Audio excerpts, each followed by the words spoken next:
भाजपा सरकार का चक्राता रोड पर फोकस रहा तो अब कांग्रेस सरकार ने आढ़त बाजार को प्राथमिकता से लिया है। नियोजन मंत्री दिनेश अग्रवाल ने एमडीडी अफसरों को आढ़त बाजार का जाम समाप्त किए जाने के निर्देश दिए हैं। राज्य के विभिन्न संगठनों का जल विद्युत परियोजनाओं पर केंद्र द्वारा लगाई गई रोक को लेकर आंदोलन जारी है। संगठनों ने बद्रीनाथ के कपाट खुलने के दिन 29 अप्रैल को पीपलकोटी के समीप राजमार्ग पर 2 घंटे चक्का जाम करने की चेतावनी दी है। जनतांत्रिक उत्तराखंड क्रांति दल की संयोजक मंडल की बैठक में जिला प्रभारियों की नियुक्ति की गई है। दल को मजबूती देने के लिए शीघ्र ही जनपद इकाइयों का गठन होगा। दल का महाधिवेशन 24 से 25 जुलाई को दून में करने का निर्णय लिया गया है। शिक्षा का अधिकार अधिनियम के तहत चल रहे पब्लिक स्कूलों में एडमिशन प्रक्रिया में अब अल्पसंख्यक स्कूलों का पेच फंस सकता है। दून के 50 से ज्यादा स्कूलों ने खुद को अल्पसंख्यक स्कूल घोषित करते हुए खुद को आरटीआई के दायरे से बाहर बताया है। शिक्षा विभाग को भी ये नहीं पता कि किसे मॉनिटरिंग स्कूल माने और किसको नहीं। हेमवती नंदन बहुगुणा गढ़वाल केंद्रीय विश्वविद्यालय की मुख्य परीक्षाएं 2 मई से शुरू होने की संभावना है। विश्वविद्यालय के अधिकारियों का कहना है कि पहले के परीक्षा कार्यक्रम में बदलाव किए जाएंगे। अधिकतर पेपरों का सीरियल पहले जैसे ही रहने की उम्मीद है।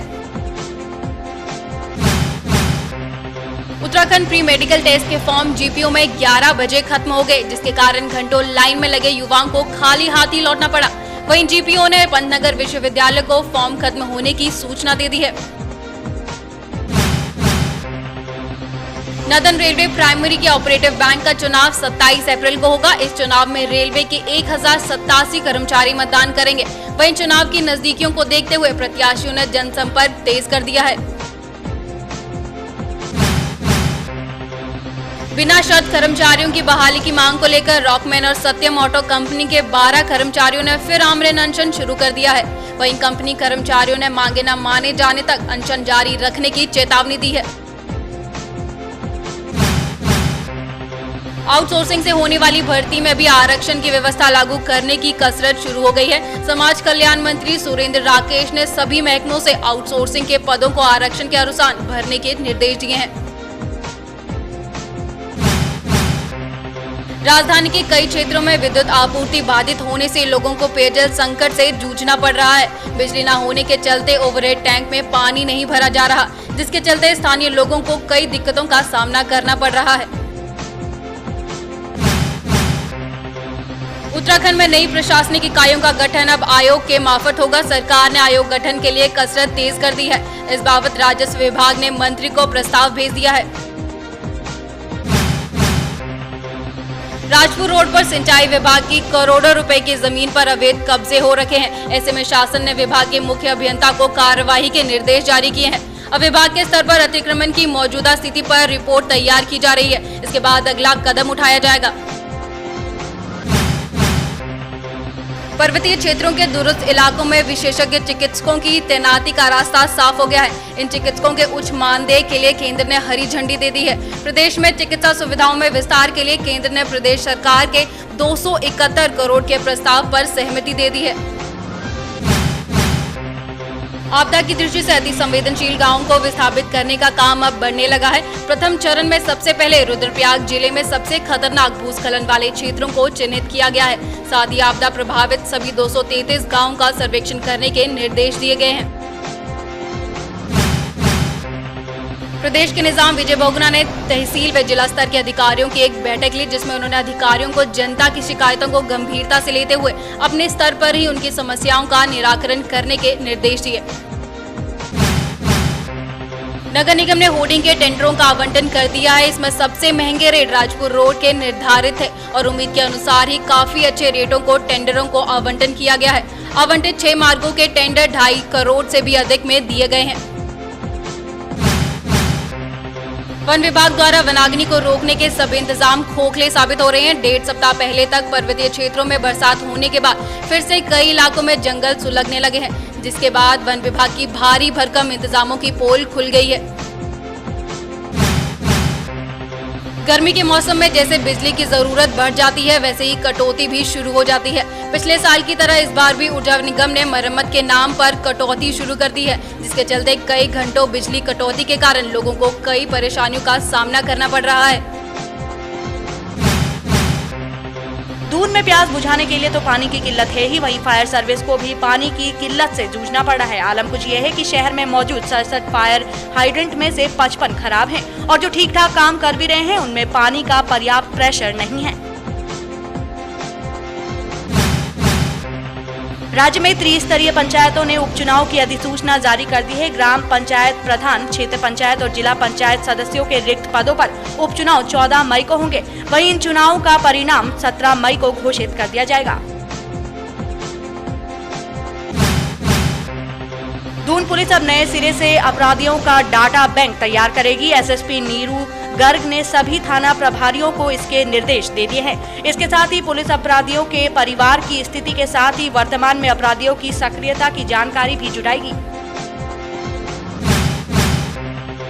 राष्ट्रीय मजदूर कांग्रेस यानी ईटक ने असंगठित क्षेत्र में 4 महीने के भीतर 1 करोड़ सदस्य बनाने का संकल्प लिया है। ईटक के राष्ट्रीय अध्यक्ष अंबाती कृष्ण मूर्ति ने यह दावा एक प्रेस वार्ता के दौरान किया।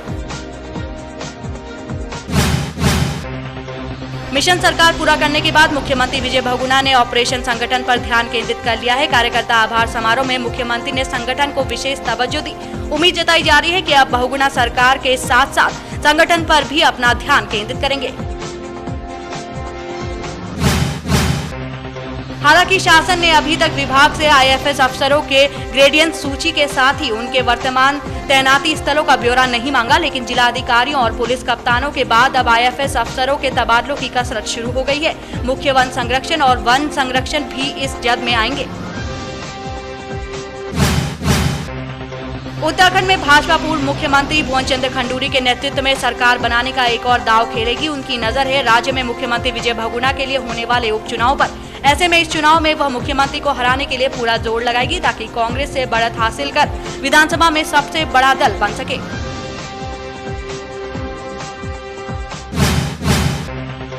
प्रदेश में हाथी और इंसानों के बीच का संघर्ष बढ़ता ही जा रहा है। हाथी कहीं आबादी में घुस रहे हैं तो कहीं हाईवे समेत दूसरे मार्गों पर मुसीबत ढा रहे हैं। राज्य बनने के बाद से अब तक हाथी के हमलों में 101 लोगों की जान जा चुकी है, जबकि इस अवधि में 216 हाथियों की भी मौत हो चुकी है। समाज कल्याण विभाग में अनियमितताओं के मामले थमने का नाम नहीं ले रहे हैं। इस बार टिहरी जिले में शासनीय धन के गबन का मामला पकड़ा गया है। डीडीओ की जांच में आरोपी की पुष्टि हो जाने पर एक सहायक जिला समाज कल्याण अधिकारी को निलंबित कर दिया गया है। कालाबाजारी को किसी की परवाह नहीं। सीबीआई की छापेमारी हो या प्रशासन की सख्ती, कालाबाजारी पर कोई फर्क नहीं पड़ता। डीएम के निर्देश पर राजधानी के 31 स्थानों पर हुई छापेमारी में फिर घरेलू गैस के 69 सिलेंडर जब्त किए गए हैं। प्रशासन की लगातार सख्ती के बावजूद आरटीओ परिसर में दलालों की सक्रियता कम होने का नाम नहीं ले रही है, जिसे देखते हुए अब खुद परिवहन विभाग के अधिकारियों के अनुरोध पर प्रशासन ने यहां पीएससी की टीम तैनात कर दी है। पीएससी के पहुंचते ही आरटीओ परिसर से अधिकतर दलाल गायब हो गए हैं। यमुनोत्री और गंगोत्री धाम के कपाट खुलने के साथ ही चारधाम यात्रा की शुरुआत हो चुकी है। धामों के कपाट इस बार समय से पहले खुल जाने के कारण पिछले साल की अपेक्षा ज्यादा यात्रियों के यहां पहुंचने की संभावना है। शासन ने प्रदेश की विभिन्न ट्रेजरियों में सहायक लेखाकारों की भर्ती में हुए घपले के जांच के आदेश जारी कर दिए हैं, जिसके चलते जांच में कई अफसरों पर तलवार लटक सकती है। उत्तराखंड के सरकारी कर्मचारियों, पेंशनर्स और उनके आश्रितों के लिए संशोधित यू हेल्थ स्मार्ट कार्ड जारी कर दिया गया है। बाह्य रोगियों और डे केयर वाली चिकित्सा में भी अब इस कार्ड का लाभ उठाया जा सकेगा। पेरेंट्स टीचर एसोसिएशन की संस्तुति पर नियुक्ति 590 शिक्षकों को मानदेय का लाभ देने के भाजपा सरकार के फैसले पर ब्रेक लग गया है। SC/ST आयोग ने इस प्रकरण में सख्त रुख इख्तियार करते हुए प्रक्रिया को रोकने के आदेश दिए हैं। आयोग ने इस प्रक्रिया को आरक्षण कोटा के प्रावधान के तहत किए जाने की अपेक्षा की है।